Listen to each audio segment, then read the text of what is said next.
What's going on, everyone? Welcome to another episode of Post Credits Podcast, a show where we are lucky enough to talk about movies with you. This is episode 60. 60, baby. Yeah. Thank you. Recorded on Sunday, December 14th, 2025, to get posted to podcast services on Tuesday, December 16th, 2025, to the usual spots: Apple Podcast, Google Podcast, Spotify, Amazon Music, Podbean, and then YouTube. Yeah, 5 and then 6. You see how I did that? If you're listening to an audio-only version, feel free to come on over to YouTube. Check us out there as well. You can watch full videos. Everything is time-coded out. We clip some funny segments. Don't forget to like and subscribe. I'm getting better at being a YouTuber. It's going to take me forever, but I'm getting better. However you choose to enjoy our content, thank you very, very much. Gentlemen, how are we doing today? Chris, you're emoting in. Welcome back. I am. It's very wintry here. So, It is very winter here. Yeah, school's canceled already for the next day. It's oh really? People got snowed. Yeah, it got so cold that it's not that nice snowball snow. It's that super fine. Dust. You're gonna slide everywhere when you look at this the wrong way kind of snow. So yeah, and there are multiple inches of it. Yeah. We had a significant snowstorm yesterday. Well, I mean, for the first, if you had to guesstimate, how many inches fell? Well, there's 6 at least 7. There's at least 7 inches at my house. Yeah, Nice. Good for. and it all came in kids are like super happy. It all came in like an 8-hour window too, so it was pretty. It was coming down a pretty good clip. It's the first time in my adult life that I was actually thinking about my roof. You know what I mean? Like it was. Wow. You know, I've hit that point in my adult years where it's like, man, I hope my roof can hold up with all this snow on top of it. You know, I was more concerned about my back deck that I was working on because I was out in the snow grilling, and I kept getting annoyed because like I cleared it off multiple times and then it was still getting covered, and then I just gave up. Yep. I mean, that's a fair. In your defense, Chris, like thinking about as an adult, like, oh my God, how's my roof? Like that's a very adult thought. You know, it's like. No, kids don't think about that at all, but you know that's something an adult would think about. But how's the snow over where you're at, Grayson? It's 65 and snowy. There's no snow at all here. It's LA is what it is. I am in transition as a different wall behind me now. As I know we talked about it last week, Roger and I. But yeah. Chris, did you happen to catch? I'm curious what you thought of the second Five Nights at Freddy's. Did you happen to catch it? So I did. My experience was unique, and yes. So started watching the film, and they had some issues where like not halfway, but like 35, 40 minutes in, the screen went out, and oh man, they had to go restart everything, and I was expecting a jump to about where we were. That didn't happen. They were playing the movie over in its entirety. So, man! Oh my goodness, I didn't know that. Yeah, so I watched about half of the movie, and I did not have the time to then add another 40 minutes to my movie watching. That's the thing is you didn't. I don't know if you fully listened to what we talked about last week, but spoiler, we didn't like it. Yeah. No, I didn't like what I saw. You know, the 1.5 times. So, you know, it's. And yeah, you probably it wasn't great. You probably saw the better half of it too, just so you know. That's I know. Yeah. Quite alarming. Yeah. Quite alarming. Well, I'm glad you were able to catch some of it, but I'm also glad that theater's like getting the kinks worked out now of like how to do stuff. So yeah. What else is going on your? Yeah, you can't be restarting Avatar. No, because definitely good not. lord. We get a runtime for that yet? Is it 3:15? I imagine it's over 3. I would imagine if I had to guess, they're all over 3, aren't they? I'm pretty sure it's like a fortnight or something, right? So here's the thing. So I've been 2-week reading some stuff, and this stuff is readily available online. You can. So I don't know if James Cameron's worried this movie's not going to make any money. Whatever the case may be, he said I'm just going to go check the runtime because it's posted for theater sales already. If this movie doesn't perform as expected, he's just going to write a book and then finish all the thread lines. I think that's funny. Crazy. I just think he wants done with Avatar. Like this has been 26 years now. Hasn't it been, Roger? You said something like 26 years of his life. I don't know if it's been 26 years, but I think by the run of it, everything will be 26 years from the production of the first movie. Yeah. I think the first ever talking about like 2008, 2009. 2008. So they started it in like December of 2006. They started working on that project. It came out. It came out December of 2009 when it came out. So gotcha. But that's also, I mean, I was looking at the adjusted dollars, and they both made, that one made just shy of $3 billion, and then the second one made like just shy of like 2.6 or something. So Yeah. I don't think there's any reason to think this one won't perform, especially because way more like Asian markets are open, and they love the Marvel and the Avatar stuff. So I don't know. Another good Avatar's indicator. posted runtime is 3 hours and 12 minutes. Jeez. Jesus. That means from the time you sit down to the time you leave, that's at least 3 hours and 45 minutes of the lights going down, Nicole Kidman talking, trailers, movie, credits. I don't get to see Nicole Kidman no more.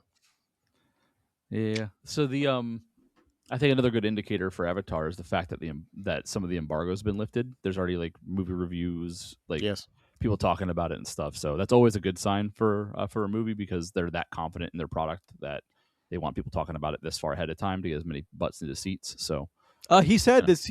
James Cameron said he thinks this is the strongest, story-wise. This is absolutely the strongest installment so far. But I don't know if that's him saying because he wants people to see it, or he really thinks he has to say that, right? You know what I mean?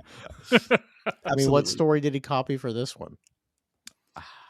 Well, what I hope it isn't is they unite with the fire people and then rebel against. We just did that with Avatar, and then with the water people, and then like it just, if all they, which I've seen the trailer, so like it looks like the fire people are like kind of actively helping the humans against the existing Na'vi from the water tribe and the original tribe. But I mean, you got to do something different. You can't do the same movie a third time. So we'll find out.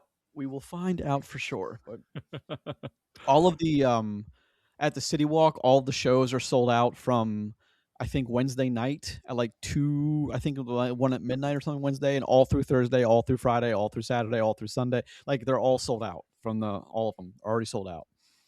So that's insane to me. But that's insane to me. What else is going on where you guys are? Anything? Not really. I have other movie news. Oh, please. What's that? So the movie, Grayson, that you floated that we should go see because it was going to be a smash hit, Ella McKay, is rocking along at a sweet 22 on Metacritic. Good. I just want you to understand how. 20. Sorry, that's on Rotten Tomatoes. I haven't verified the Metacritic, but I was just like, I saw the reviews coming through. I was like, Grayson really was like wanting to talk about this movie, and I'm just like, I don't know, man. Doesn't seem like something. One, it doesn't really fit us or the crowd that we talk to. But I just watch every horrible review just come rolling through. So I just thought that was funny. I agree. Ella McKay has a 37 on Metacritic. Okay, that's close enough to 22 for me not to care. Five Nights at Freddy's has a 26, so they're almost about the same quality. I mean, yeah, and Five Nights at Freddy's is pretty bad. I do want to point last out week. Five Nights at Freddy's 2 is bad. I don't think the first one is bad. This 2 is bad. Okay, fair distinction. Mm-hmm. I do want to point out that Roger, you made fun of me and Grayson for thinking that Hamnet looked really good, and it's got like an 80+ on Metacritic and such. And yeah, I don't care. Like, good. Perfect. Listen, I want you. I'm happy for your movie. Could care less about Hamnet. I mean, it's not my movie. I just said that movie looks like it's going to make me cry. It's your movie. Have at it, brother.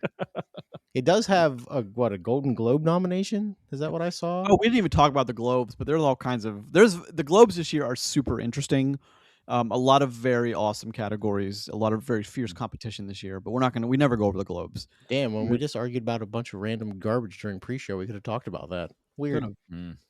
Anyway, so little dear listener, a little look inside of how. Well, we have some of those episodes coming up. What we're looking forward to in the first quarter of 2026. We have a bunch of stuff like episodes like that coming up. A Christmas focused episode. So yeah, look forward to those. We have a Christmas episode coming. Yeah, we talked about your jingle bells ready. Damn it! We've definitely talked about it. All right, let's start a show then. Yar. And let's get cooking. Let's get cooking. Once again, folks, this is episode 60 of Post Credits Podcast, where we are lucky enough to talk about movies. Let's jump into the box office. A fairly slow week, as expected. But Zootopia, another 26.3, but it has crossed the $1 billion mark. It's at 1.136 billion. So Jesus. Well, that thing just ran there. Well, the thing is, domestic is 258. The international is 877. Tell you, man, the world loves Zootopia. They love Zootopia. They do. Well, think about it. 77 Do you guys remember a couple years back the Pixar movie Elemental? Mhm. Yeah. So this was like the forgotten Pixar. Like everybody kind of panned it as not very good, but it made like 750. Yeah, I remember that. Because it did like 600 million internationally. Yeah, And like the movie's actually okay, so check it out. So yeah, I agree. Number 2, Five Nights at Freddy's 2, 19.5 million for a worldwide of 173, which I think is more than that movie deserves, but I'm glad it's making money. Hey man, it's fun in the studio. Wicked for Good, 8.6, number 3 for a worldwide of 467. Can we talk about that for a minute? Sure. Everyone stopped going to see Wicked. Yeah. I had a pretty sharp drop off. It really did. We talked about that movie probably making $1 billion. Yep. Just because that's the way that the math was lining up and such, and I don't think it's going to come anywhere close. It didn't have nearly the legs of its predecessor in any way. Yeah, and the movie's fine. Like it's a fine movie. Yeah, I mean, we talked about it when we watched it that week. That we said that like we would see if it had the legs because of just like the way that the story went, and see if it had the same word of mouth and rewatches. It doesn't seem like it's going to, which I mean, I don't know if that's just because the story is concluding, so it's not as exciting as like the initial hit. If it's sequelitis, all that kind of stuff that could play into that. But that's one hell of a drop off for a movie that looked like it was a guaranteed billion at the rate that it came out. So one thing, I agree. One thing probably going against it as well is the musical side isn't as strong as the first one. Like not a whole lot of like big time things getting any kind of actually airplay. True. I think that definitely factors into that at some capacity. Get a lot of secondary watches for stuff like that for the first one, where you're not getting that at all for the second. I mean that it's it's pretty much smoke next week when Avatar comes out. So everything is smoked, including number 4. Next week? Is that next week? It's next week. Woo! Yep. Excited. Everything is smoked, including number 4. Durandar is 3.5 million for a worldwide. Excuse me, what? Durandar. It's looks like a Bollywood movie. I talk on a movie podcast. I've never heard of it. All right. Number 5. Now You See Me, Now You Don't. 2.4 for a worldwide of 213. There's a movie that was cooked out the gate. 6 through 10 are Jujutsu Kaisen Execution. Chris, you may know something about that. Ella McKay.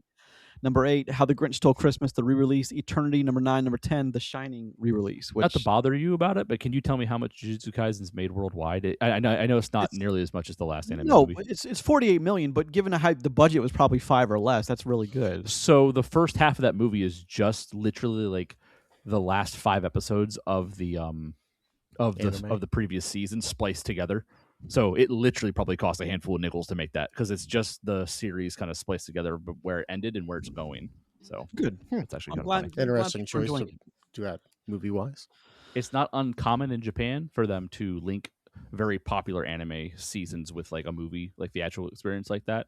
So it's on track for the way that like it's done culturally. So cool. It's now coming more this way. They did the same thing with like Mugen Train and such back when it came out a few years ago too. So. Well, I'm happy. I mean, it looks like anime may be part of the savior of theaters in this country for a while. Is people really enjoying that stuff? So I'm glad if it gets people in the seats, then I'm all for it, man. Of course, I'm make a good movie and we'll go see it. Let's talk about actually, but don't always make it so I have to watch 150 episodes of something to understand. Please don't do that. I mean, that's just where we are. I can watch some stuff, but not 150 episodes. Let's talk about a trailer real quick, gentlemen. Let's do a trailer. It comes out next year. Hunger Games, Sunrise on the Reaping. I have some questions for you two, if you don't mind. So we've seen the trailer. First of all, what do you think? I know what happens. Thoughts on the trailer? Either one of you? I think it's a fine trailer. It's very colorful, which is a bit of a change of direction, change of pace for a Hunger Games film.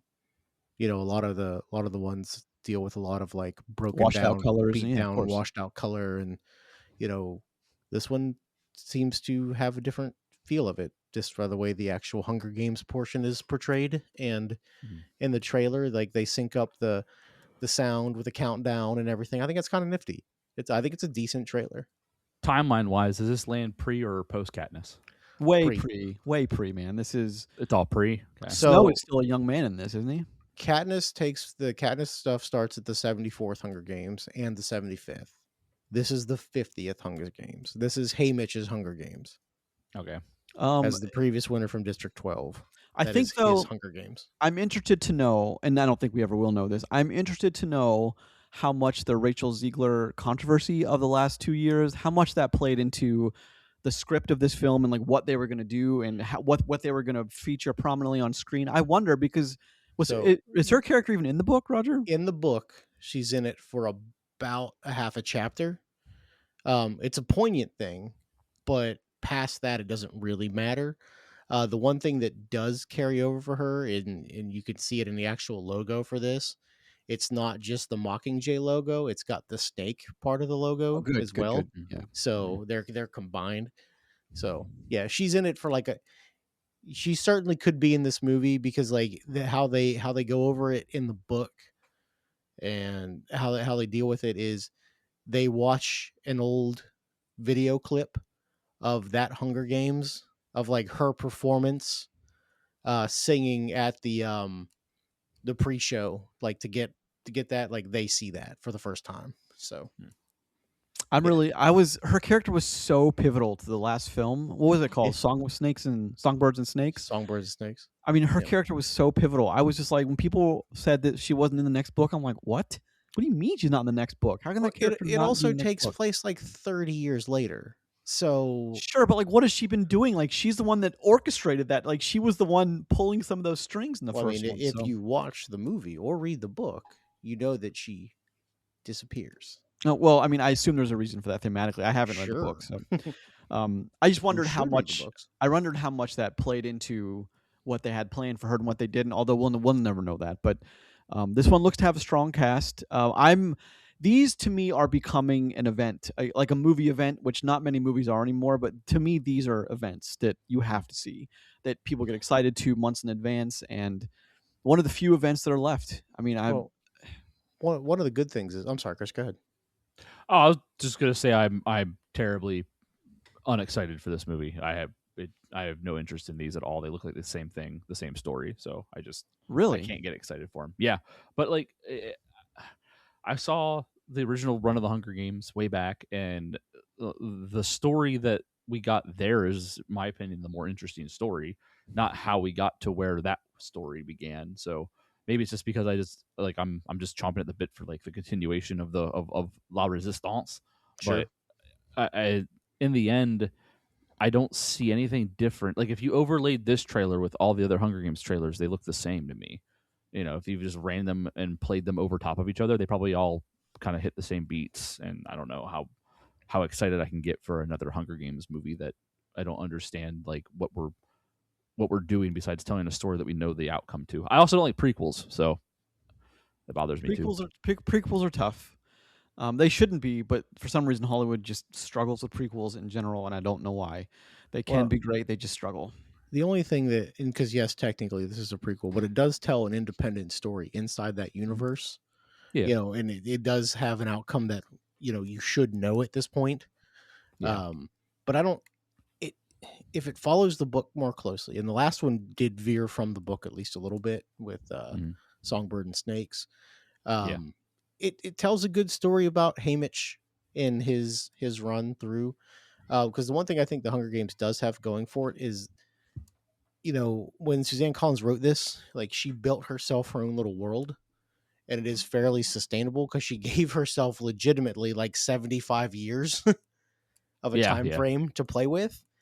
Because even if you look at it from what we have seen in the Hunger Games, besides the trilogy, which is basically the end of the Hunger Games, okay, that's how you have to look at it, the original trilogy, and then the last movie we got is the 10th Hunger Games, I believe it is, or something along that line. Yeah, 10th or 25th, yeah. And then the next one will be at the 50th Hunger Games. So there are still significant time blocks in there that we haven't seen anything of. Like we've never seen the first one. You know, like that's a story that will probably be told sometime. And yes, I agree, Chris. I would like to see what happens at the end of the line more than at the beginning. But there's probably a decent story that could be told there. So True. Yeah. I'm not saying they can't tell a good story. It's just Gregson kind of hit what I always feel about prequels. It's hard to do a prequel. It's so because like when you know at least details of where something's going to end up, it's unless you're very interested in like the answers to the questions on how things got to where they are, or the mystique, having the mystique kind of taken from like your assumptions of certain characters and their stories that you don't get.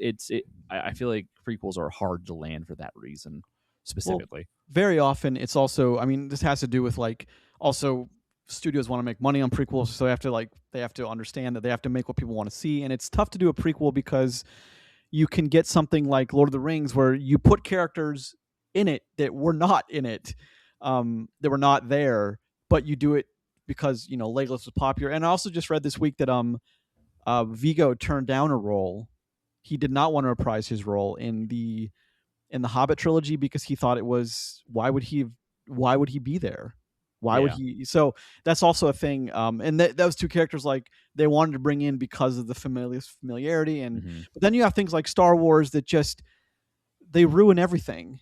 They had like prequels. The prequels, yeah. Oh, the Star Wars prequel. Well, it's funny because in hindsight they were really bad, but now it's like, maybe not so bad because the sequels really suck. But you have to give them some credit. Yeah.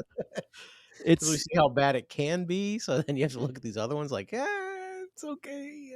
Because at least they're Star Wars. I don't even think the sequels are. To me, they're not. They're less Star Wars movies than the prequels are Star Wars movies. It's just like, it's very strange. But it's prequels for some reason studios just can't get right, and I don't know what it is.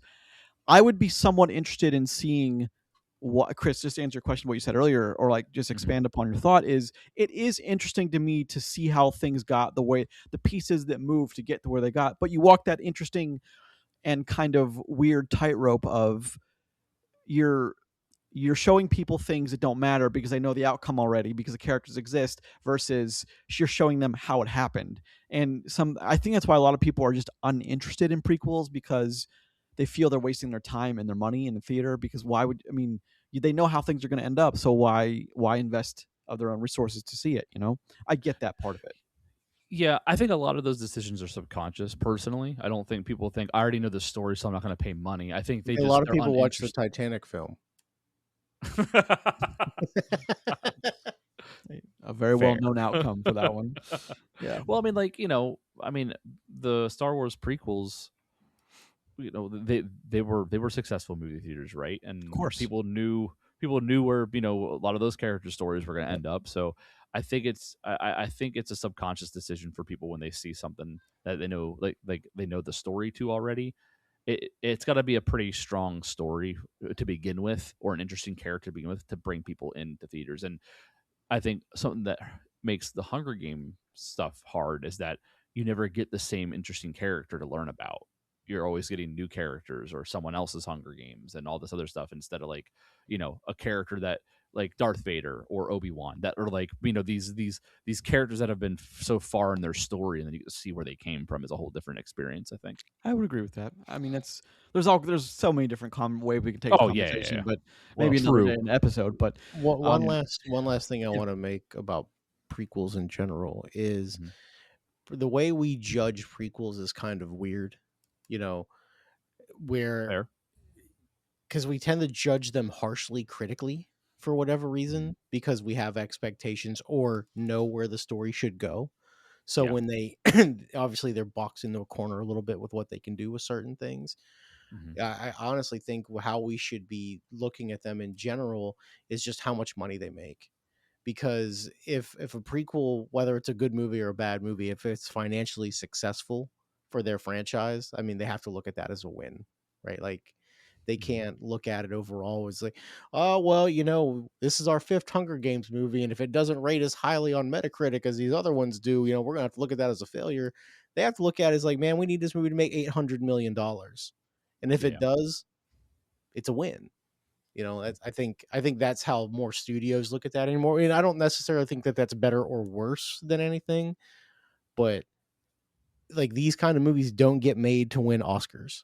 They get made to make money. Of course. And you have to give them credit when they do. Even if we don't like the movie, that's, or, critically it's not great. So at least that's my 2 cents on that. Good point. I don't I'm heard rumors of a Jurassic Park prequel, which very much is not interesting to me at all. See, I'm actually kind of down with that. I'm not interested in where. Again, with Jurassic Park, is like I feel kind of what Chris says is like I'm more interested in where the questions of creating life and reviving life go for where we've already been, rather than how we got there in the first place. Because we got in the first film, like we got like a lot of those moral and ethical questions answered for us. Why do it? What's the purpose? What's the benefit versus what's the we got a lot of those questions answered. Just give me the R-rated version of Jurassic of the first Jurassic Park. As like take it out of the book and run that movie, and I will watch the hell out of it. Well, I mean, I hear what you're saying, Grayson, but I don't think we got a good look at how we got there. I think we got, a very loose, very 1990s explanation of how, we got there. And I think now you could do a lot of cool stuff with like, the story of how Jurassic Park came to be in like movie form. I just don't know where like the tension would come from, right? It's like, right. Who's gonna win the DNA race? I don't know like how they make that exciting. You can't have dinosaurs in the prequel because no one ever talks about, like what I mean? Like there won't be any dinosaurs in the Jurassic Park prequel because it's or how the movie ends, right? It just ends up being Jurassic Park Simulator is all it is. They're like, trying to make money and sell snow cones and shit. So listen, that was the first thing I thought of. I love Roller Coaster Tycoon. So same. Well, that was the first thing I thought of when I saw a blurb online about Jurassic Park prequel. I'm like, what? There's no dinosaurs? You're not gonna have any dinosaurs because no one talks about this. And so all of a sudden there's this event that no one talks about that happened again. Like, it's just I don't know. But let's move on a little bit, shall we? Chris, this is your week, my friend, for a movie recommendation. My week for a movie recommendation. So this week, I wanted to stay kind of more on the whodunit theme, as we're talking about one of the Knives Out movies, the greatest buddy cop movie of all time. So I picked a good buddy cop movie apparently. I picked Seven as the movie that I'd like to recommend. Yes. I don't know why you're laughing, Roger. Why are you laughing? Because it's buddy cop. It's fun family. It's hilarious. It has good comedy in it. It has good chemistry between the characters. Excellent timing. Yeah. Get everyone together for this one, all ages, and sit down and watch Seven. It's going to really bring the family closer together. In all honesty, it's again, I like the whodunit aspect of the Knives Out movies. I like the mystery element to it, and there are questions as you're watching Seven, obviously, that go all the way through. It's a movie with a puzzle, and it just feels it feels like a fun ride to go on when you watch it from that avenue. So Knives Out does this effectively, and for the most part, in its 3 movies now. And then I think Seven is kind of like it can go hand in hand. It might be a little different tone, a little dark. Yeah, but it's if you're of the right audience, age, and interest, it's actually a really good film if you haven't seen it. So yeah, one thing I'll say about Seven, because I think Seven is one of the greatest crime movies of all time. Like legitimately, it's an excellent movie. It's not easy to watch. It is not kid friendly. All jokes aside, it is like the hardest R-rated crime drama that you could ever watch, and it has like a young Brad Pitt, prime Morgan Freeman, and it's awesome. Kevin Spacey is the bad guy, which turns out we're he's very atmospheric. David Fincher, like 100%. Kind of works, right? Yeah. I was just telling craziest ending. I was just telling the guys before we started recording. Denzel Washington was the original choice for the Brad Pitt character, who couldn't doing it because he was doing something else. But I just think because like those two. Denzel and Brad Pitt, like very different stylistic choices for that character. You know what I mean? Like very different. Oh, yeah. What year was Seven? Seven was 95. So that I think it had to have been Devil in a Blue Dress for Denzel. I could be wrong. I don't know. But imagine Denzel acting like that spoiled little childlike detective. I just can't see Denzel accepting or playing the role like that.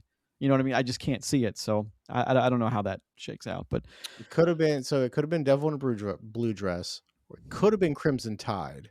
Oh, yeah, that was right about that time too, wasn't it? Yeah. And that was a big movie. Yeah, The that other was. movie they put out that year was Virtuosity, so it's probably not that. Probably not. You're right, but I think 7 is masterfully done, and I saw that last year in the there was they remastered it and put it, I think, into a 70 millimeter print here in Los Angeles. I got to see that. That was pretty rad too. That was awesome. That was this AMC City Walk. That was a treat. Quality date movie. Yeah. Well, I loved it. I thought that was. I think 7 is fantastic. 7 is one of those like top tier echelon films. It's a 10 movie. It is. It very much is. Hey, it's a 7 movie actually, but oh, wow. I see what you did there. Bum, bum, ba-dum. Much like Joker. Yeah. All right. Let's move on the show a little bit. Now, of course, this week we're talking about Wake Up Dead Man and Knives Out Tale. But before, I kind of want to expand the universe and have this discussion about, because I've been thinking about a lot about this lately too, is you have Netflix, which of course changed everything with the streaming, how we view movies, how we watch them, if you want to watch them via streaming or go see them in the theater. And big releases on Netflix, do they make as big a splash as a big movie theatrically? And what I mean by that is there, the proverbial like around the water cooler talk as there is for a big tentpole release for theatrical, like in the December season or in the summer season? I just don't think it makes as big a splash, but you guys may have a different opinion. Either one. Okay. Like, just to clarify, are you asking me if I think Netflix theatrical releases make a big splash, or if Netflix having a new movie come out on its platform can make a big splash? A big movie on the Netflix platform. Does it? Does that even matter anymore?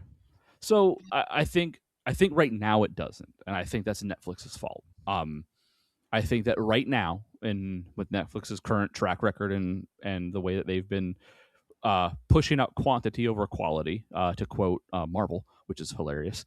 Mm-hmm.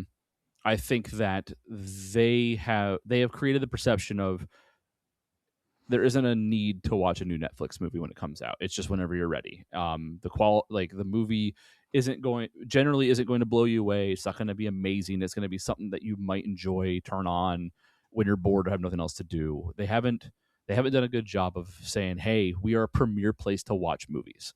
Like, we make premier content for the people who pay us, their subscription fees, and we give back with great quality films and series.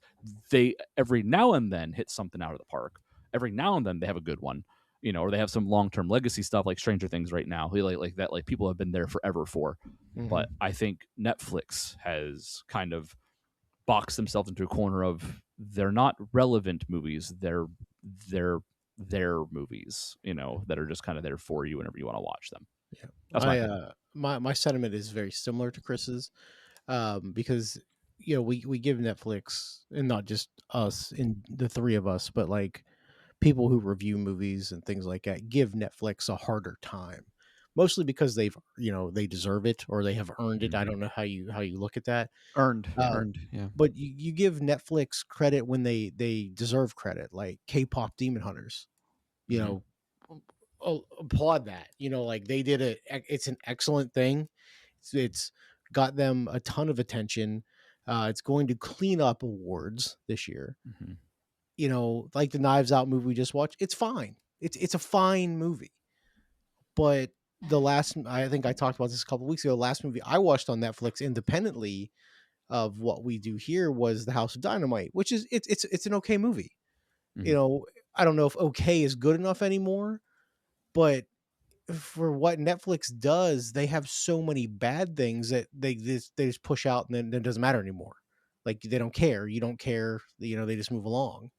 Yeah. And whether it means they move along too. Well, yeah, that's the thing, right? Like, they don't necessarily care about it. And I don't feel like that's entirely too much different than how most people ingest movies, right? Take a movie like we just talked about in Wicked a few minutes ago, okay? How we said that it doesn't have the legs of the previous movie, because it doesn't. It just literally doesn't. Most movies, though, after a couple of weeks, that's kind of all you hear about it until like there's a digital release, unless there's something spectacular behind it. You know what I mean? Mm-hmm. Unless it's like, hey, this movie might get some awards, so we're talking about it a couple of weeks from now.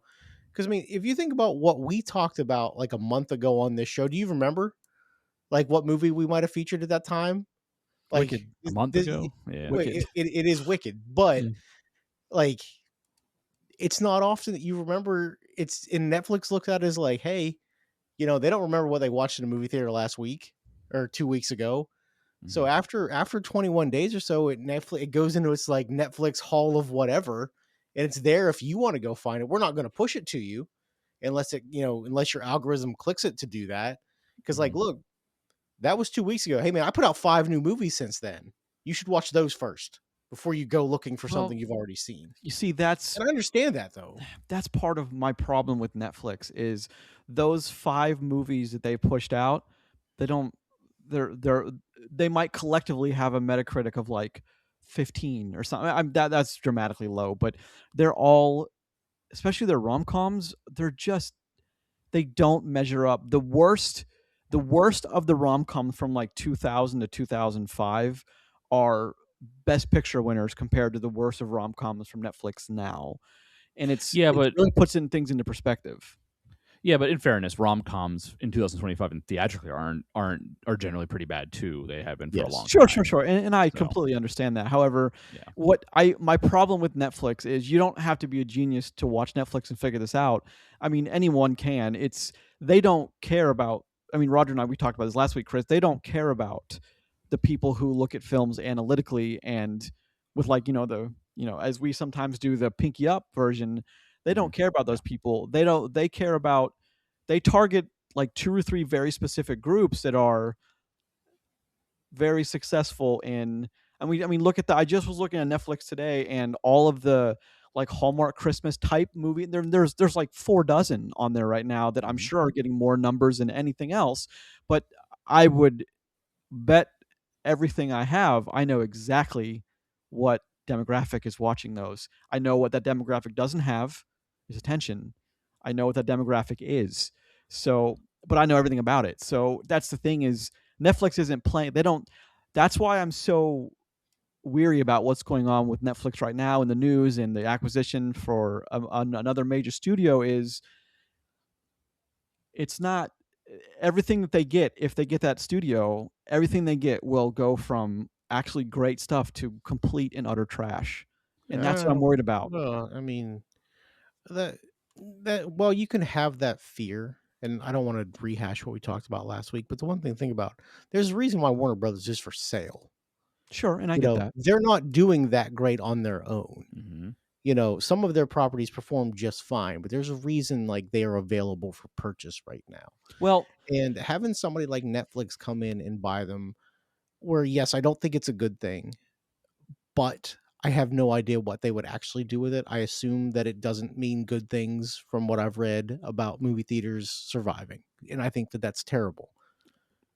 But, somebody's going to buy them, whether it's Netflix or whether it's Paramount or Universal or Comcast Universal or whatever. Somebody's going to buy them. And a lot of people are going to lose their jobs. And a lot of people are never going to work in the same capacity that they did before.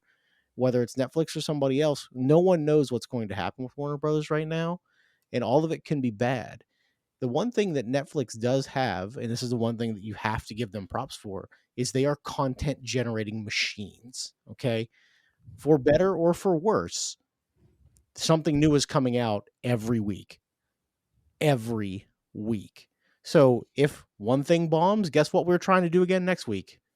We're trying to run that back, baby. Like it's going to happen. Netflix has recently said that they're now focused on quality over quantity. However, I haven't seen any proof of that. But they said that like 9 months ago. So we'd have seen something by now that suggested that's the case. I don't think Knives Out is maybe this is less quantity. Well, sure, but the thing about it, but I mean, the point I was coming to is I just want to say that like if they do get everything on that docket from Warner Brothers, and they scrap the Harry Potter stuff coming out now from Warner Brothers, which that would be the first thing they did was scrap whatever Warner Brothers has with the Harry Potter remake stuff now, and Netflix would remake it. And then when the first movie's awful, And when people are like, oh, how would you have known? Like, I knew December 14th, 2025. I 100% knew. I would have bet my soul on that. How do you not know that? I was way too easy on Amazon with the what do they call that? Lord of the Rings. The Rings of Power. I way overestimated what making a good Lord of the Rings story was like number 8 on the list of things that they wanted to do with that. And that's, I completely gave them way too much credit for that. But thing with Netflix is you said it, Roger, is like they've earned the scrutiny that they now get from every YouTube channel. And that's the problem, is they've earned it, but they're now making it worse for everyone else.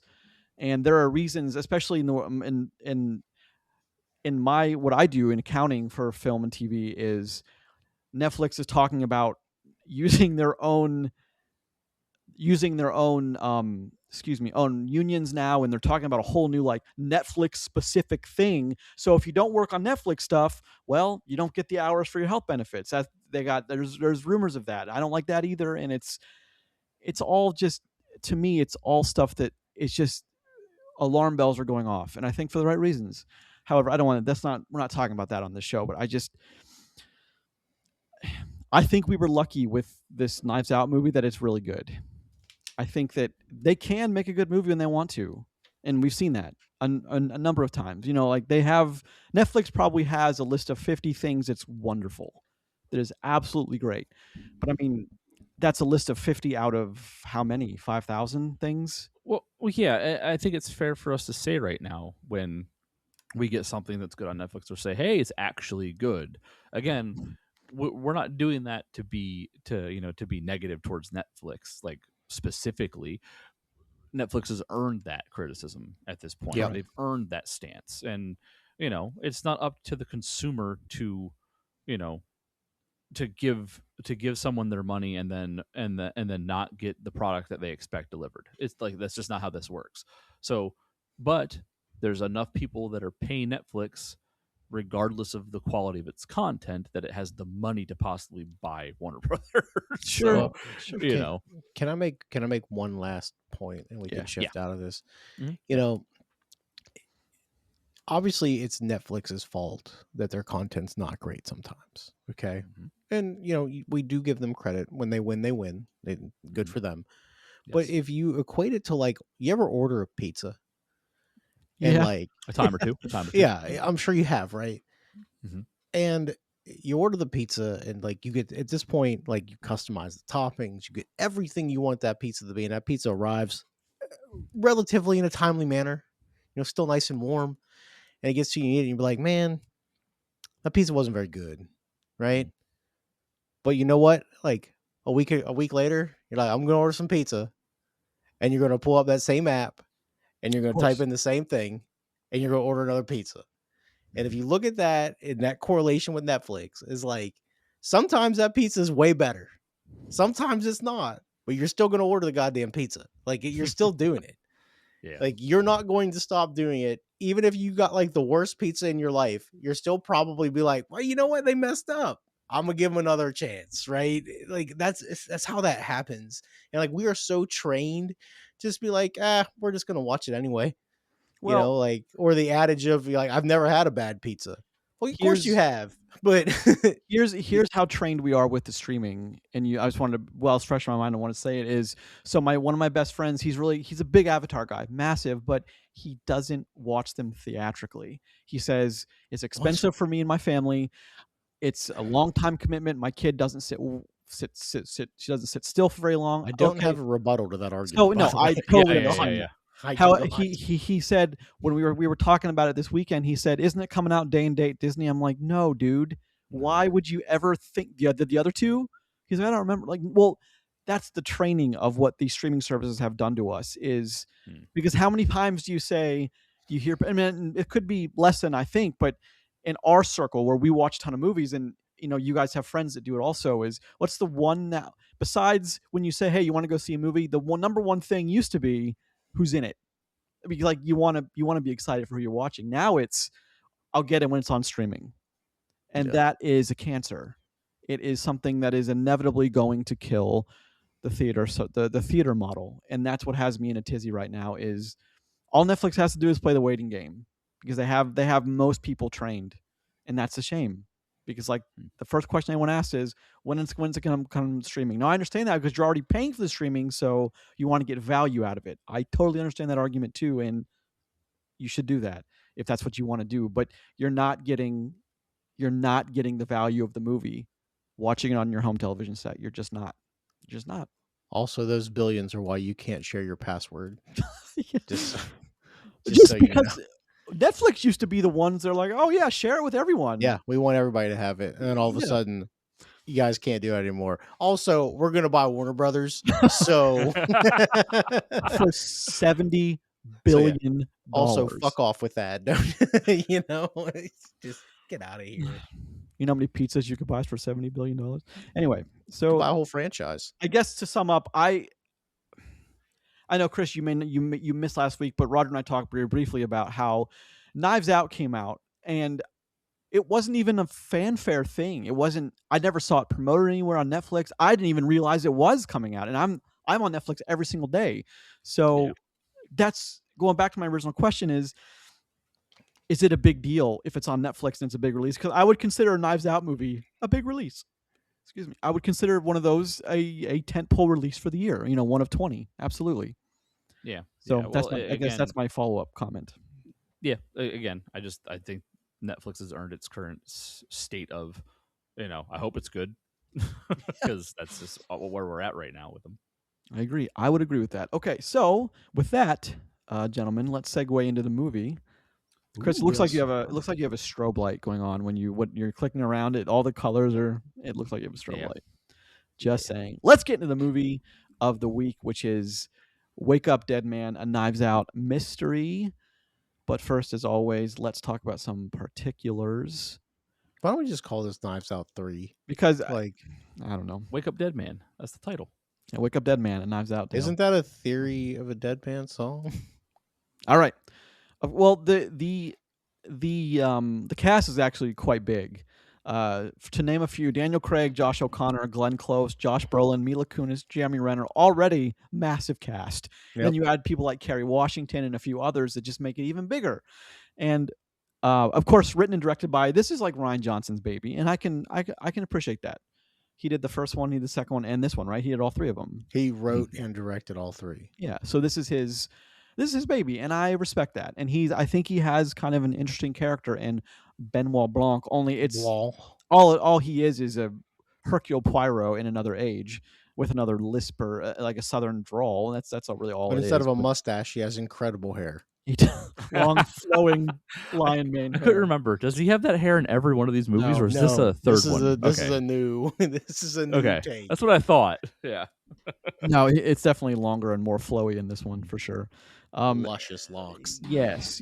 Andrew Scott, Dylan McCormick, to name a few. Kerry Washington, of course. Kaylee Spaney, Thomas Hayden Church, Bridget Everett. The list is quite extensive, and I was happy to see a lot of these people. James Faulkner as well. I was happy to see a lot of these people. I really was. And before we dive into it, Chris, do you want to lead us into the thumbs up and the thumbs down? Yes. So this is for Netflix's Wake Up Dead Man, a Knives Out movie. This is if we like the movie or not. Thumbs up, thumbs down in 3, 2, 1. Yeah, I think that's it. I don't think it would be hard to give this a thumbs down. I think it'd be hard to argue the thumbs down version of this. I think it's got some issues, but sure. The movie is fine. I agree. Yeah, sure. But let's look at some numbers. Can we address issue number? Go ahead. So just for context sake, Knives Out from 2019 has a Metacritic of 97 and a tomato meter of 97 and a popcorn meter of 92 with a Metacritic of 82, which is fantastic. That's very, very good for a movie. Correct. And then Glass Onion, a Knives Out mystery, a couple years later has 91 on tomato meter and 92 popcorn meter, so it's a little lower. However, the Metacritic is sitting at a very, very good 81, so just one less than the Metacritic. Though I think the second movie is the weak link. I don't necessarily feel that way with that one. No, me neither. Well, I mean, it's fine. It's a fine movie. And then this one, Wake Up Dead Man. The numbers. Have you guys seen the numbers for this? Nope. No. pretty high also. 92 on the tomato meter, 94 on the popcorn meter, with a Metacritic of 81. So they're saying that this movie, Wake Up Dead Man, and Glass Onion are the same quality level. If you're going by Metacritic, which I don't think is accurate at all. I don't feel it is accurate, but here's the thing. I think the first one's the best one. The third one is probably the second best one now, and the second one is last to me if we had to rank them in some sort of order. However, the second one's just different because the one thing about that movie is you can't follow the story. You know what I mean? Like, they don't give you the opportunity to solve the crime. Yeah. At all. Like, it's just, we get the magic show at the end, be like, whoa, this is what actually happened. Like Prestige, here it is. There's also a lot happening in the second one too. Yeah. There's a lot all going over the place. on. A lot going on. It is. I still dig the first one though. The first one is such a strong movie. It is. And Chris Evans plays such a hateable douchebag. And it's so turns out he wasn't acting. Ayo. Yeah, he just might be an asshole. So it's funny. So I read this week too. I was reading a lot of IMDb, like big actors now, roles they turned down. Chris Evans and Christian Bale both were up for roles of Fast and Furious that Paul Walker got. Can you imagine how different that movie would have been had it been anyone? I mean, they all did okay for each other, or for themselves. Yeah, sure. But can you see Christian Bale in Fast and Furious had they gone with Christian Bale's a weird one for me to try to imagine it. Yeah. But he's Only the outlier. Plays Patrick Evans, Bateman from American Psycho playing Brian O'Connor. I would agree. So, all right, let's jump into it then. First thoughts, guys. When the movie was done, first thoughts. Okay, I have a problem immediately. Right. The problem I have with this film is not the movie, but it is the movie. This movie's 2 hours and 15 minutes long for a whodunit mystery. 220. If you hit play and then pause it again, it's 2:26. You see the total runtime is it's about 2 hours and 15 from start to the credits start rolling to 2:15. Yeah. While I find the story good and intriguing, Grayson and Chris, when does Benoit Blanc join us on this ride? 36 minutes and 30 seconds. Yep. Way too late. Past the half-hour mark before the fucking title character shows up. So I don't disagree with your point that the movie's too long, Roger. I think I slightly disagree that it's like the movie can't be long and be good.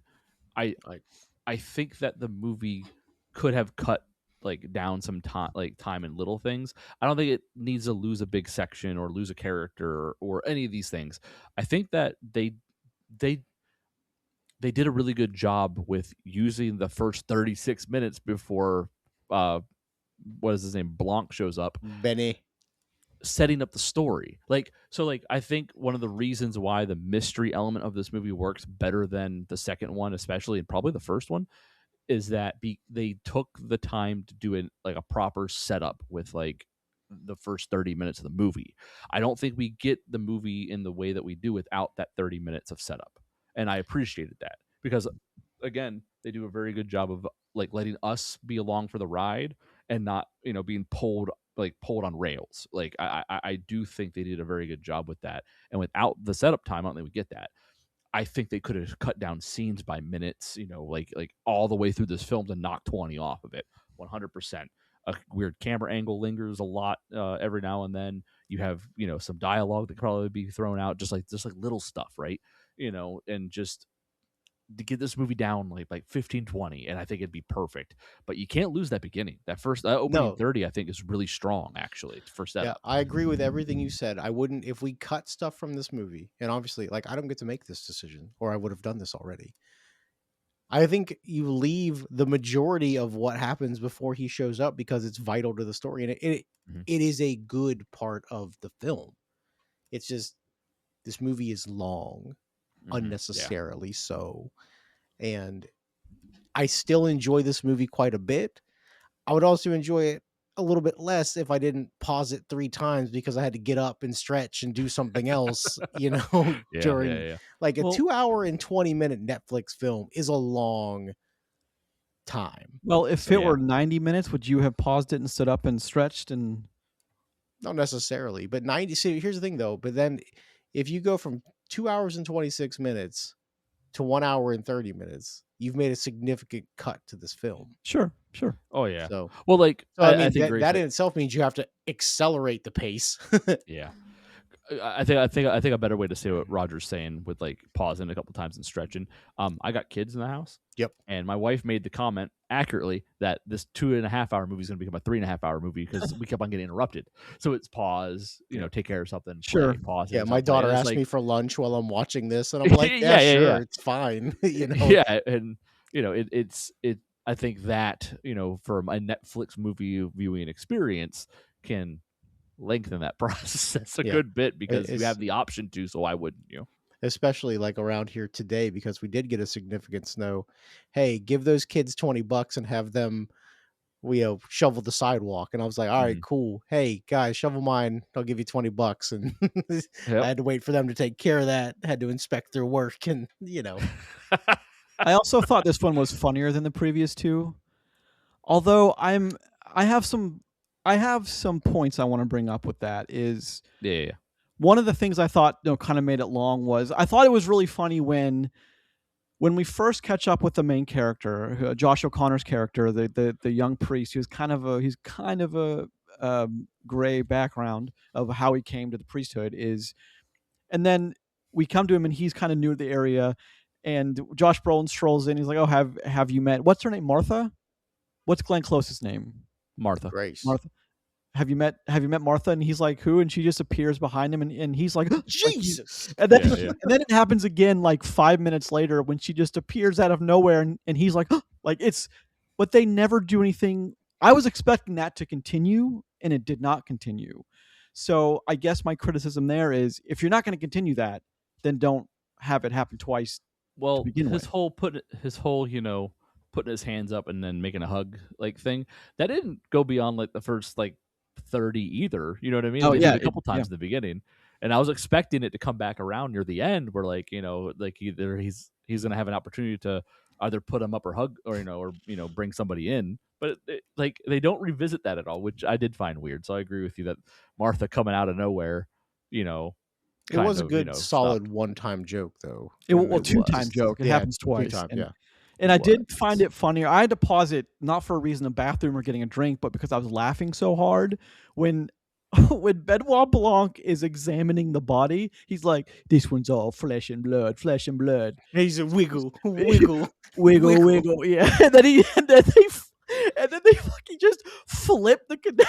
Well, Mila Kunis' character, who is the sheriff or police chief, she's like, "Stop doing that." He's like, "Oh, sorry." It's the way he says, like, wiggle. Well, it's the way he says it because he's like, "He's all flesh and blood, wiggly, and and then he just 30 seconds later they just like flip the cadaver and he makes this wonderful like thud on the exam table, which I thought was one of the funniest things in the world. Like, I don't know why laundry hitting the table. Yeah, exactly. Just dropped a steak on the cutting board. But there were several times when I had a laugh, actually, and they were all, except for the Martha appearing out of nowhere behind the Josh O'Connor character, all the laughs were from Benoit Blanc, which I think would be the same for a lot of people who watched it, which means him coming in at 37 minutes is too long, I think. So hold on, you're telling me you didn't laugh when Jeremy Renner's character down the stairs? Yeah. Oh, his corpse. Spoiler: Jeremy Renner's corpse in this movie, and then he just hits the bottom step and slowly, just like cocked to the side. I found that inappropriately hilarious. I laughed a lot of that. I found a lot of this hilarious. When Brolin, Monsieur, Monsignor. What's his last name? Monsieur Wick. Wicks. When he's giving him his first confession, and then you see the next confession, he's like, "Yeah, remember that thing I told you about in the shower where I turned my hand upside down?" Yeah. It's just he's just getting more and more absurd things that he can say to this man. Yep. Or the other time I really laughed was when they were having that secret meeting, and then Glenn Close texts Josh Brolin's character, and she's like, "Oh, he said, "What the holy heck?" Only he didn't say holy or heck. So he said, "What the fuck?" So I thought that was. I do like when he busts into the meeting that they're having, and Josh Brolin just turns and just throws that book at him. Get out! Immediately. Just hits him with a large print dictionary. I did think this movie does have its charm, and I do think this is. I mean, God, as far as Netflix is concerned, this has to be in the top 4 or 5 movies of the year for them. It really. I don't see possibly how it couldn't be, but. I don't watch an exhaustive list of all Netflix stuff, but it does have elements that work really well here. And I have to credit, I of course don't credit Netflix because the first one wasn't Netflix. So I credit Rian Johnson here for this. Not to say it's against Netflix, but I mean, Rian Johnson is the creative force behind these characters, and Benoit Blanc, even though he's borrowed from 5 other detectives in movie history. He's a mixture of a bunch of other detectives, but I mean, it's fine. I agree. It's Daniel Craig's accent in this is just immaculate. It's perfect in every way. It's so the characters are just quirky enough that it's like a weird ensemble cast. It has like the kind of quirky characters. It works for whatever to make this movie what it is. It just works, and I think that's great. Sorry, Chris, I didn't mean to interrupt you. Oh no, you're good. I was just gonna say, Craig didn't like being Bond for 3+ movies. This is his 3rd Knives Out. You think he's done? You think he's gonna say we're not doing this one anymore? No, he was Bond for 5 movies, wasn't he? This is way easier for him to do too. Wait, there was a good point. Hold on, Casino Royale, Quantum of Solace, Skyfall, Spectre. Oh, and then No Time to Die. So that's 5. Yeah. And those are far more physically intensive. He's got 2 more. 2 more Knives Out in him. I said 3+, and he was vocal about wanting to be done after 3, though. Yeah, but I mean, Benoit Blanc is too good a character to not. I think he enjoys playing Benoit Blanc. Honestly, like he seems like he's having a good time, right? Yeah. I assume they don't give him a script. They just tell him. They just tell him, be like, "Hey, this is what's happening." Yeah. And okay, so I'm gonna go and okay. So, did you guys think there was a little bit of like convolutedness here? Like the story was more complicated than it needed to be. I feel like that's a possibility. So I don't think you're wrong on that, but I think it's because of the way that they focus down the possible people that could have done this, and by doing so, the other characters that couldn't have done it, it seems convoluted. It seems crowded because why? Like why do these people matter? They matter at first because you're still figuring out with them at first. But once you have an idea of okay, it can only be 1, 2, or 3 people, right? Because only 1, 2, or 3 people touch the body. So it's like, oh well, then all these people don't matter. But you're thinking about that critically after you've seen the movie is hard. It's harder than like as you're watching the film and dissecting it, right? So you're right. It does seem convoluted now that I've seen the whole movie, but I think it's necessary to, again, take you down these possible paths of getting your juices flowing on what could have happened, who to be suspicious of, who not to, where the red herrings are. And that goes hand in hand with good mystery telling. So you're right that it is a little convoluted, but I think that's by design, and I think it has to be because you've got to have things that kind of throw all the other stuff kind of around and mix it up and get you thinking and stuff and chasing down solving the mystery, which I think is cool. I agree. Go ahead. Go ahead, Baya. No, go ahead. Oh, I was just gonna say I like that we're back to this one is solvable before Benoit spills the beans and says, because I like how they frame it of he knows like 90% of it pretty quick. He just needs to fill in that last little bit, which he doesn't get until we get it later. Some of those facts are a little skewed as to what actually happened. So I like that again, I think one of the big criticisms of the second one is you don't have a chance to solve that. No, if you watch the second Knives Out, was it Glass Onion? Glass Onion. If you watch that film, we're like, I knew who did it immediately. You're lying, because the movie doesn't show you. No, it doesn't at all. There's no way you can figure it out. No. Yeah, you could, unless you just randomly picked out one cast member, was like, it's that guy, and I mean, I guess technically you could do that, but you didn't solve know the reason. You didn't solve the mystery. Well, it's nice to get back to the roots of this, actually seeing how it unfolds. In fairness, in Glass Onion, when you have 11 suspects and you guess one of those 11 people, there's a percentage of people that did get it right. Sure, yeah. You know what I mean? You have your 9.9 9.1% chance of getting this correct. Yes. Now the guy in Saw being on the bathroom floor, nobody. You know what I mean? Nobody But, knew like, that. you're not supposed to. But I mean, at the least in 11 this people, movie, you got a chance. At least in this movie, and then the third one here, you could have had an idea who may have done this. And I actually, I kind of had an idea who it might be, but obviously, how it unfolds is still even different than what I had imagined. And especially the way that this ends up in a basement of a doctor's house where, like, that's a whole different kind of twist that like, if I hadn't watched this movie, would not believe like something like that happened in this film. The thing is, the title really kind of ruined it for me because it says "Wake Up, Dead Man." Two things of that is, it says "Wake Up, Dead Man" in the title, and then you see one of the sequences. Now, this is because I watch a ton of movies, and I understand kind of, not like I once did, but I understand the film language and what shots are telling you is we see a certain someone talking into an open casket from a point of view. And I just like, okay, well, I'm putting the two together and someone's going to get up and we're going to see something on a camera and it's going to be like a Jesus moment because the movie is setting it up completely. And I think the title being what it is it ruined it for me because I knew someone, and the way that they talk about the crypt of how it has a Lazarus door and it's super hard to open from the outside, but from the inside it's a boop, and like, of course you're going to see something of a miracle. What's perspective of it, I didn't know, but given what we know about casting, and this is just because I just watched Angel Has Fallen. Like, as soon as you see Danny Huston on the screen, like, he's the villain of that third movie, that third Mike Banning film. So he's always the bad guy, though. Well, not always, but most of the time he's always the bad guy. This one I made an educated guess because this person is a legend and she's in this, so I just made an educated guess. I didn't.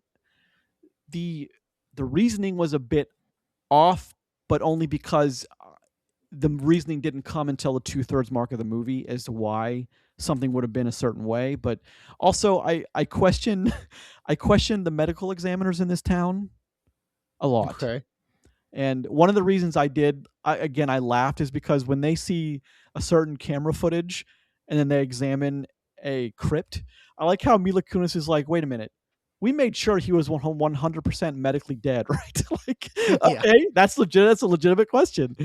I thought that was pretty humorous as well. So the movie being what it is with the title and the casting, to me, it kind of ruined it. But you're going to have that, I guess.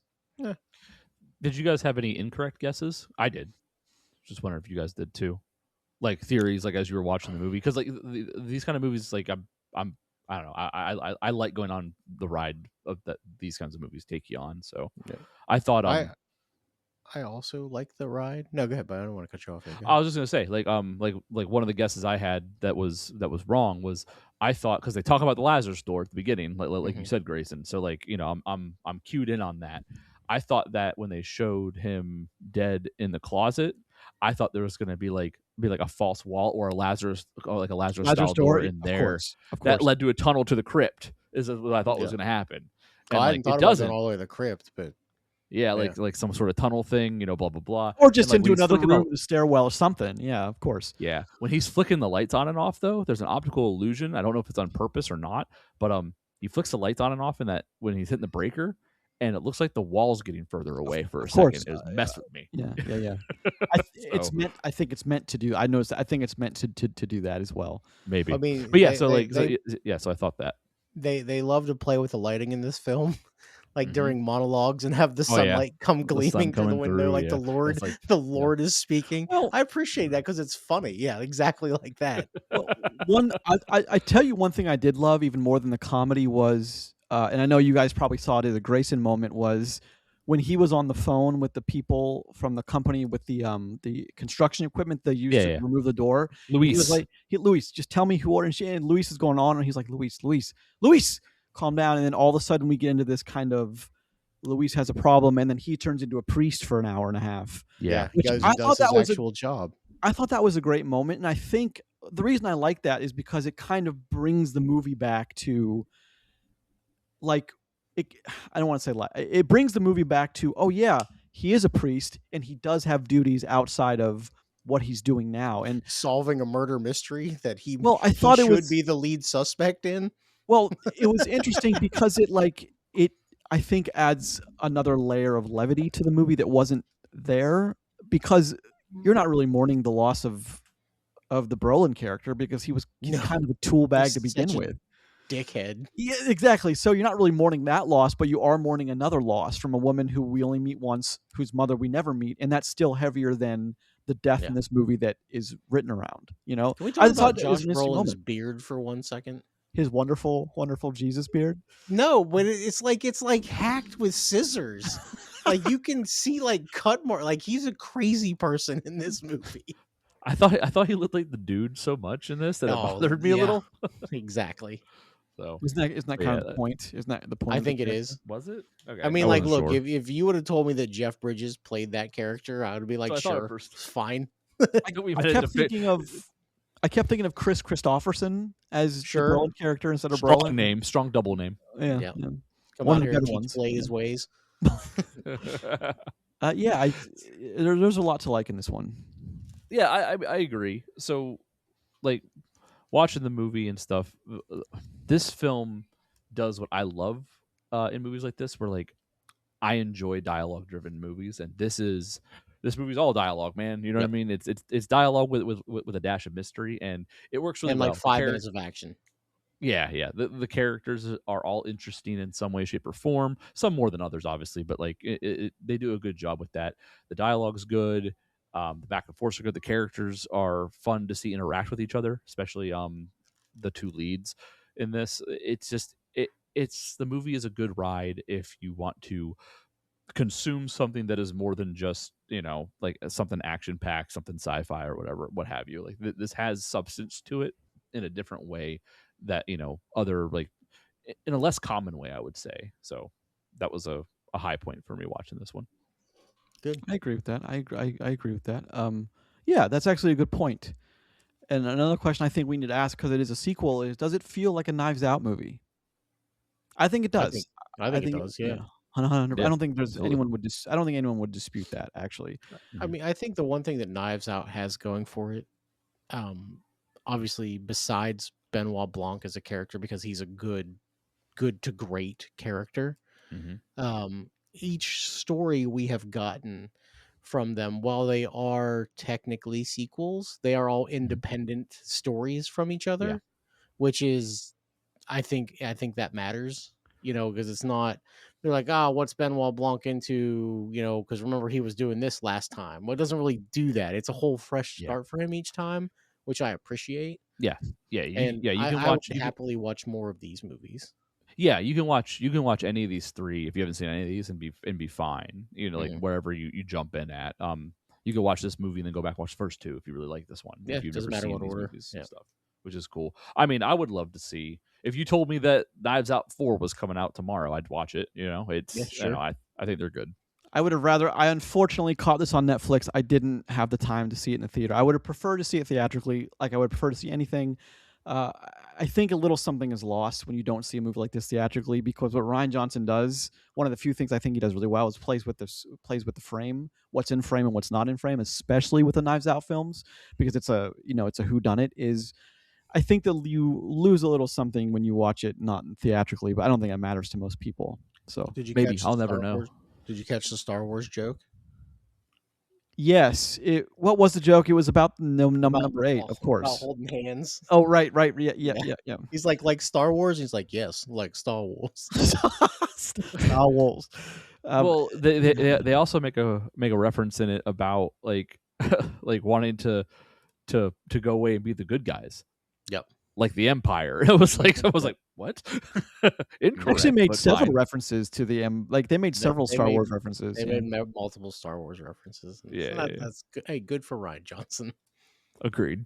Yeah. Good for I was also surprised, given how this was I don't know if this was made as a Netflix exclusive, like Netflix was the production company behind making it. I don't know. However, his several comments about not liking religion or the other side, like I thought that was interesting that it was in a Netflix movie, because Netflix, you think, wouldn't allow the second half of that comment But Why? Because Netflix likes non-religion stuff. Well, I mean, I think the whole point of this movie, legitimately, if you want to talk about the religious aspect for just a second, is, well, Blanc has clearly defined feelings on religion, and he makes it a point in this movie to say what they are.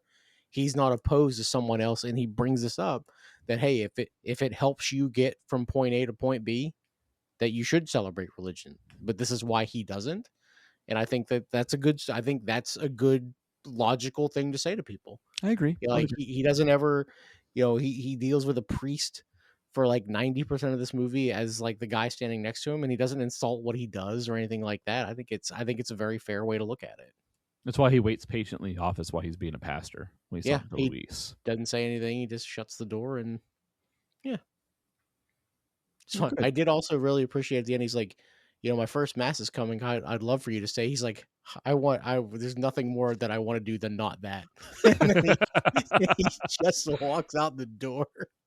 And I love his extravagant suits, his extravagant like get-ups, and his attire. I think those are great, man. I really do. And those would be expensive. Given what I know about buying those for costumes and what is an asset and what's not, those are probably $1,000 suits at minimum, $3,000 or $4,000 suits, 100%. But those are a lot of fun to see too. And it's such an interesting, quirky character as Benoit Blanc is. Yeah, agreed. It's like without him, there is no movie. Without Benny Blanc, the movie just doesn't work. And I know I'm saying that because he is the character that you're going to watch, but I don't know if that's a good thing or a bad thing that without him, this movie doesn't exist at all. Is that a good thing or a bad thing? I mean, I think that a version of this movie is possible without the Blanc character, 100%. I think that you have the same mystery, and then a detective or someone else trying to piece things together, and it doesn't have to be Blanc. But I think Blanc like Morgan is what Freeman makes... and Brad Pitt. yeah, exactly. No, but like Blanc makes this a Knives Out movie. I think is important, and it really does. And there's a certain flavor that you can expect when you watch these movies. You can expect the comedy. You can expect the fantastical characters and the quippy one-liners and stuff. Like all that is here because it's a Knives Out movie. You could have this as a straight mystery movie, and it'd be fine.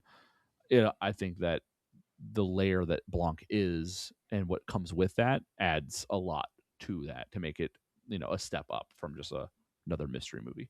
Yeah, it's not a crime drama per se, but Benoit Blanc makes it a mystery comedy. Because like without that character, you just have a crime movie, right? Like as a murder mystery that we've seen 1,000 times. And because he's such a good character, like you pay attention to it, and I think that's great. Yeah, I like I said earlier, I think these movies are very good. Even the one that I'm not a super big fan of, it's still a pretty decent movie.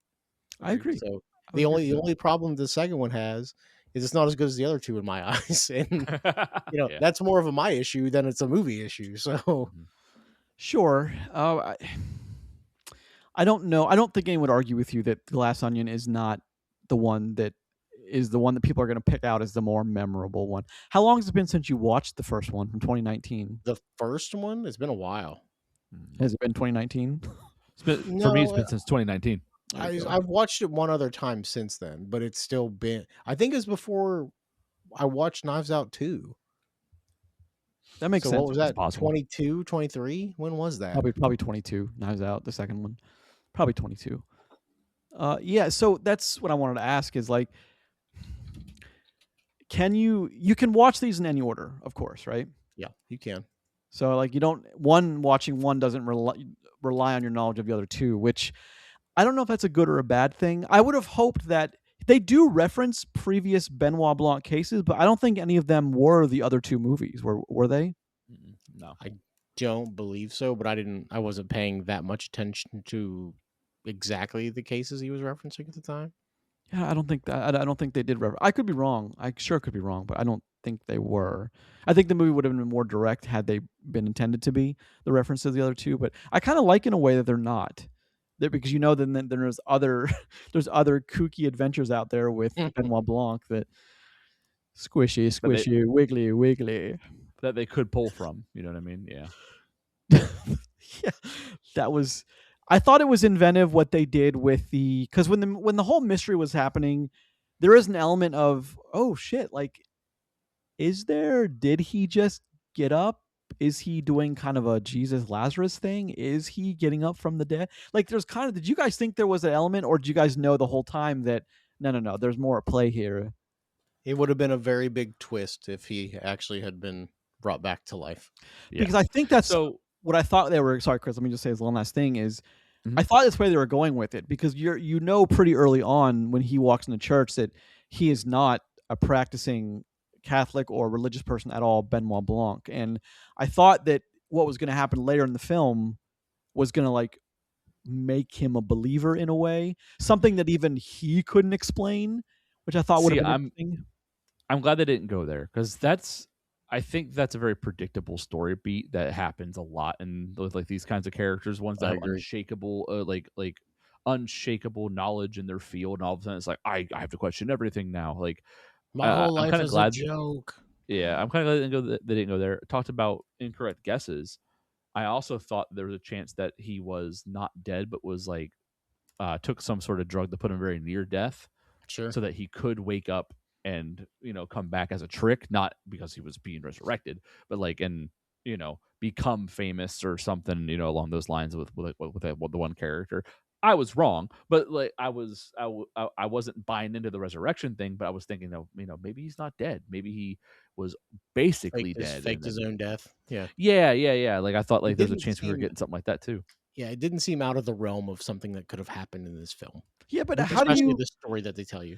Yeah, but how do you if you do that? The one thing you can't know that wouldn't happen was they were like, okay, well, let's do the autopsy right now and let's cut him up and figure it out. Yeah. It's like, what?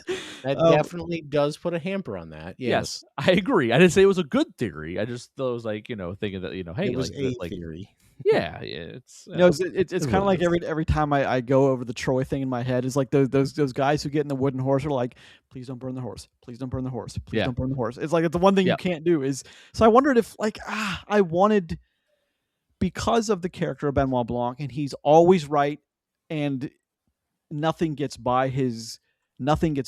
Is I think it would have been, at least from my point of view, looking at a film like this critically, I think it would have been permissible if something had happened that he couldn't explain, which is what would bring him back for movies 4 and 5 when he was otherwise going to be done. Like I thought they were going to use that as like a hook to being like, okay, I can't retire yet because I couldn't explain that, and I cannot retire not being able to explain something.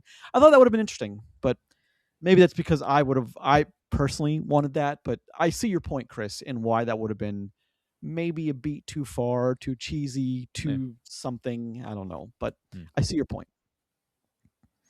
Well, let's as we move on to this final thoughts, boys. Give me your final thoughts on this last Knives Out movie we just watched. I can go first. Knives Out. You don't mind? Yeah. You good? So I think this is a fine entry into the Knives Out series. I think it's a good movie. Overall, like I said, I really do enjoy this character. I think the story in itself is pretty solid, and like I mentioned earlier too, they are all separate from each other. So you don't have to have seen the other Knives Out movies to get this movie. If you do like the other ones, this one should be right up your alley. I don't see how anybody could be like, I'm a big fan of the Knives Out movies. I think you should love this then. Like I think it's perfect for that. The only quibble I have with it, or the only thing I got with it, is it's a little bit longer than it probably needs to be. And I don't look at that as necessarily a negative overall, but you just know when you turn on a movie and it says 2 hours and 26 minutes, like that's a long run. So that's just something to think about.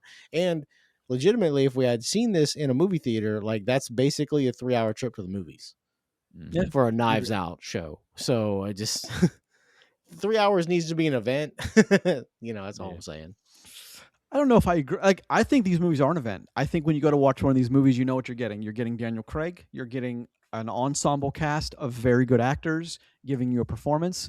You're not getting a mystery movie, but you're getting a whodunit. But more important is the why it was. I think what this movie did that the other two maybe didn't was it explored the reason of, I don't care who did it, I want to know why it was done. And I think that's what propelled me to like be so excited to see the ending was I wanted to know the reasons why that whoever did it, and I think that's more interesting than finding out who did it, because that's kind of bland in its own outright. But final thoughts is I think this movie is fantastic. I'm happy that Netflix has one of these. It's good that they have this kind of in their repertoire. I thought this movie was pretty fantastic. I'm a big fan of the Knives Out stuff. This movie's good. It's a little too long. See, I don't think the length. I don't think it would have been. It is right in line with the length of the other two movies, though. I don't think it would have been hard to cut out 15 or 20 minutes. I don't think it would have been a difficult thing. It would have cut down on the derivative nature of the movie, the convolutedness of the movie for sure. Dealing with the Draven characters and how they fit in, the brother and sister, and I think the movie kind of gets lost in that minutia. And then again with like this, where did the money go? It kind of gets lost in that rather than like who killed this guy and why is what we're figuring out. But yeah, I think the movie kind of gets lost in itself. But otherwise, I didn't think it was too long. I didn't notice the length, I will say. Except when I paused to find out when Daniel Craig opens the door, it was 36 minutes in. I guess I noticed it then. But I mean, saying that the other movies are just as long doesn't justify your movie being a little too long. You know what I'm saying? That is correct. Absolutely. I agree wholeheartedly with that statement. Grayson, bring us home, buddy. Well, boys, that does it for us in episode 60 of Post Credits Podcast, a show where we are lucky enough to talk about movies. If you listen to this episode on an audio-only service such as Apple Podcasts, Google Podcasts, Spotify, Amazon Music, and Podbean, feel free to head on over to YouTube. Check us out there as well. You can watch full videos. You can watch segments. Everything's time-coded out for your viewing pleasure. However you choose to enjoy us, thank you very much. Don't forget to like and subscribe. That does it for your hosts, Grayson, Roger, and Chris, and we'll be with you again next week for a fairly significant movie. I feel justified in saying fairly significantly released movie. Ella McKay? That's it. Perfect.